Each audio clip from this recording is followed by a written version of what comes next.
నమస్తే, welcome to our channel. నేను ప్రియాంకారావు.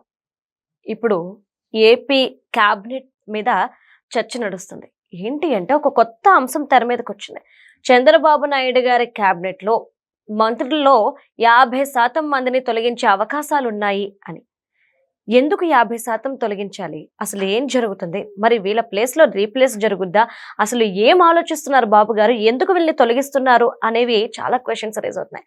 మరి దీని గురించి డిస్కస్ చేద్దాం. మనతో మాట్లాడడానికి సీనియర్ జర్నలిస్ట్ సిఎస్ రావు గారు ఉన్నారు. ఆయన అడిగి తెలుసుకుందాం. నమస్కారం సార్.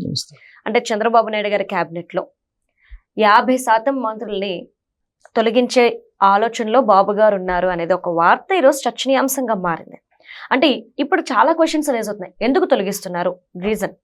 తర్వాత ఎవరెవరిని, వీళ్ళ ప్లేస్ లో రీప్లేస్మెంట్ ఎలా చేయబోతున్నారు, ఎవరికి అవకాశాలు ఇవ్వబోతున్నారు, అంటే కొత్త వాళ్ళకా లేదంటే సీనియర్స్ కా, ఇలాంటి క్వశ్చన్స్ అనేవి కూడా రేజ్ అవుతున్నాయి. అసలు ఫస్ట్ ఆఫ్ ఆల్ ఈ 50% తొలగింపు అనేది నిజమా కాదా?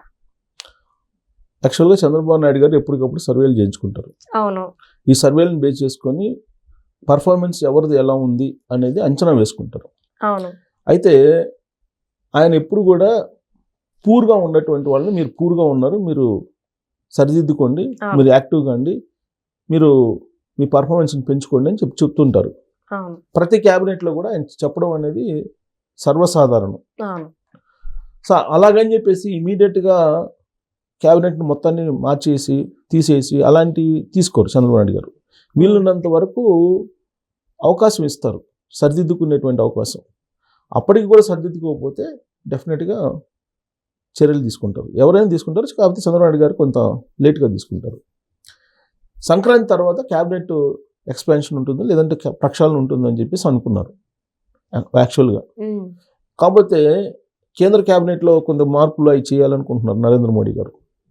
అది అయిన తర్వాత చేయాలనేది కొంత పోస్ట్ పోన్ చేసుకున్నట్టు పార్టీ వర్గాల్లో వినిపిస్తుంది. అయితే ఉగాదికి అయితే ఫిక్స్. ఉగాదికి క్యాబినెట్ చంద్రబాబు నాయుడు గారితో మార్చడం అనేది ఫిక్స్. 4.2 క్యాబినెట్ అనేది మనం చూస్తాం. 4.2 అంటే చంద్రబాబు నాయుడు గారు ముఖ్యమంత్రి, 4వ ముఖ్యమంత్రి. 4వ ముఖ్యమంత్రిలో ఇప్పుడు క్యాబినెట్ 4.1 ఉంది. సో రాబోయేది 4.2 క్యాబినెట్. సో ఈ క్యాబినెట్లో ఖచ్చితంగా 50% కాకపోయినా 15 మంది మాత్రం, 15 మంది అంతే సుమారుగా 50% వేసుకోండి, 15 మంది మంత్రుల్ని మార్చేటువంటి అవకాశం ఉందని చెప్పి లేటెస్ట్గా పార్టీలో అంతర్గతంగా జరుగుతున్నటువంటి చర్చ.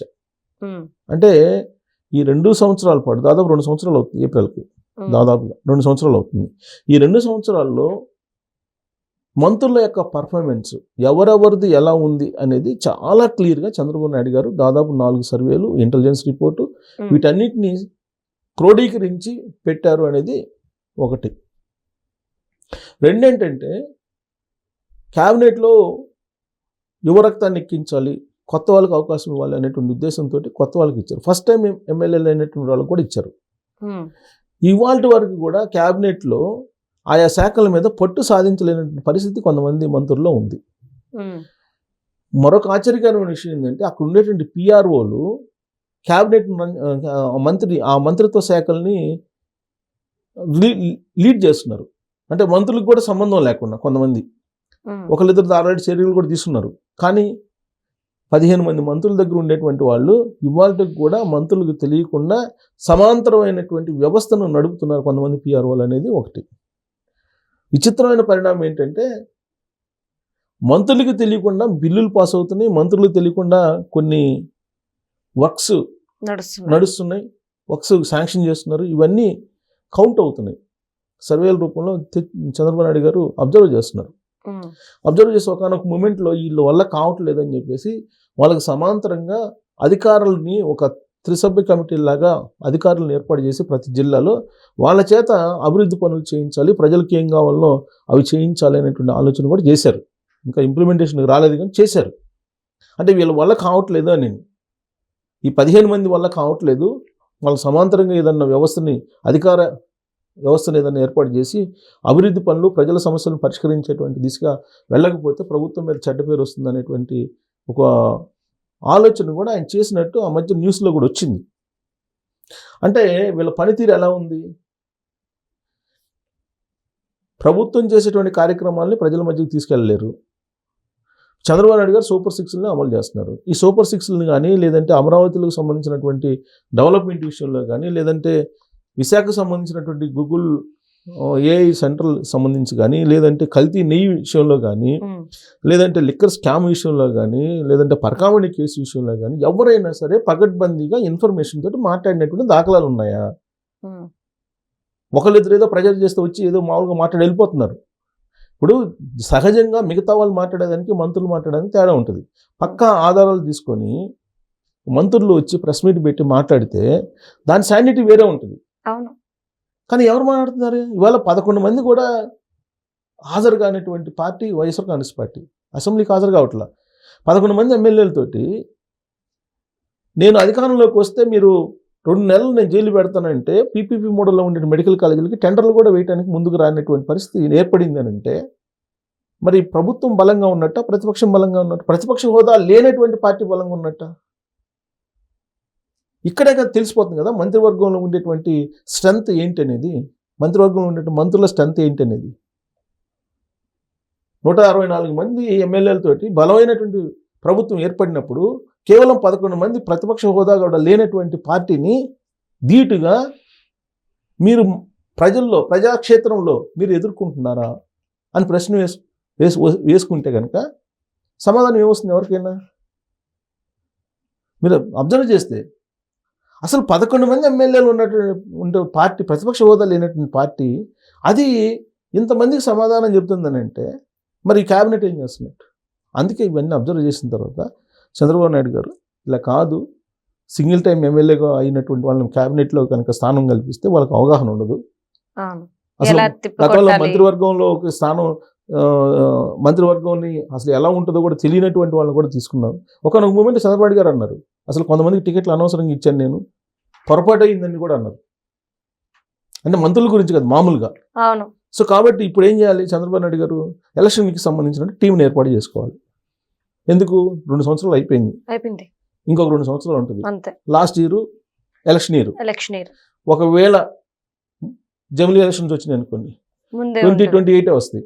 అంటే 2027కే మీకు ఎలక్షన్ హడావుడి స్టార్ట్ అవుతుంది.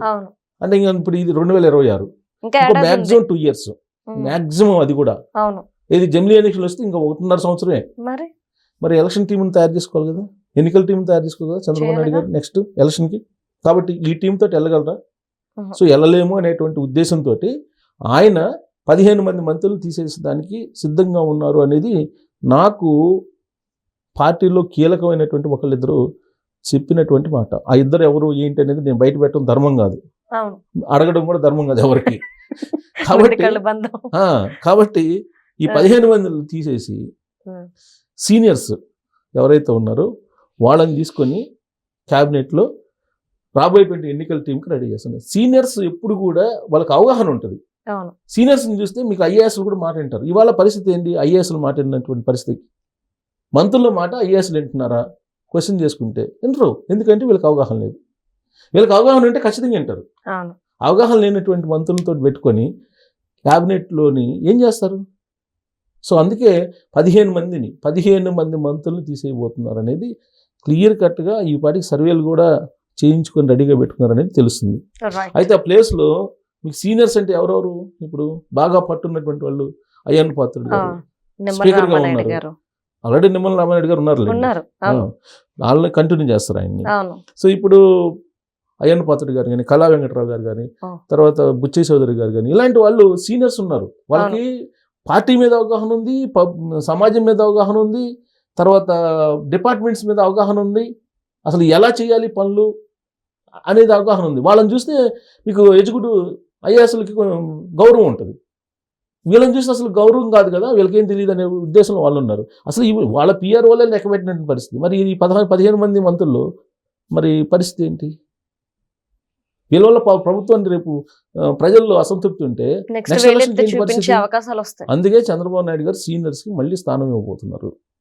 సింగిల్ టైం ఎమ్మెల్యే గెలిచినటువంటి వాళ్ళకి దండం పెట్టేసి, ఒకళ్ళిద్దరు కాకపోతే అవగాహన ఉన్నటువంటి వాళ్ళు ఉన్నారు, అసలు లేరని కాదు కానీ ఉన్నారు, ఒకళ్ళిద్దరు ఉన్నారు, వాళ్ళ వరకు ఉంచుకొని మిగతా వాళ్ళని, వీళ్ళు సీనియర్లు కూడా కొంతమంది పర్ఫార్మెన్స్ బాగాలేదు. ఇప్పుడు ఉన్నట్టు క్యాబినెట్లో ఉండేటువంటి ఒకళ్ళిద్దరు సీనియర్స్కి కూడా పర్ఫార్మెన్స్ బాగాలేదు. ఎందుకు? వాళ్ళ వయసు మీద పట్టడం, ఇదే కదా లాస్ట్ ఇంకేముందని అనుకోటి ఇట్లా నైరాశ్యంలో ఉన్నటువంటి ఒకళ్ళిద్దరు ఉన్నారు సీనియర్స్ కూడా. సో వాళ్ళని కూడా పక్కన పెట్టేసి ఓవరాల్గా క్యాబినెట్ ప్రక్షాళన ఏ విధంగా ఉండబోతుందంటే ఖచ్చితంగా నెక్స్ట్ ఎన్నికలకు సంబంధించినటువంటి టీంని ఏర్పాటు చేసుకోబోతున్నారు చంద్రబాబు నాయుడు గారు. 4.2 క్యాబినెట్ అలా ఉండబోతుంది. Okay, right. Thank you so much sir.